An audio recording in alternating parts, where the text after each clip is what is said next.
kanisa, tunaelekea Nairobi, nikasema nifike hapa nimsalimie. Asanteni sana kwa kunikaribisha.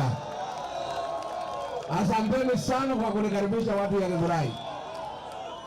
Sisi mnajua tulikuwa hapa miaka miwili iliyopita na Rais William Ruto, si ndio? Na tukaomba nyinyi kila siku. Mimi ningetaka kusema nikiwa hapa Githurai. Ati wabunge wananiuzia uoga, ati watanifukuza kwa kazi. Wananiuzia uoga. Si wananiuzia uoga. Mimi naambia hawa, hii serikali tulipata na shida mingi sana.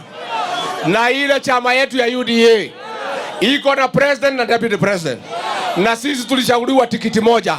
Mimi hapana, rais alinipatia kazi, ni nyinyi. Si ndio? Ni nyinyi ama si nyinyi? Sisi tunasema kama hamutaki Rigathi Gachagua, sasa si UDA itakwisha. Itakwisha haitakwisha? Sasa mimi nauliza wale wanapanga jama pale, rais wetu, na kuomba hii serikali usiharibu. Hii serikali tulipata pamoja. Hii serikali wacha tutembee pamoja.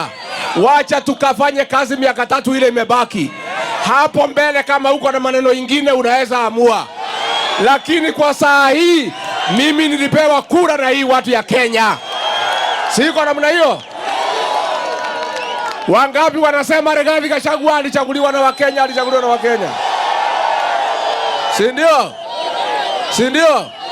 Tukisema harambee, mnasema usiguze mlima. Harambee! Harambee!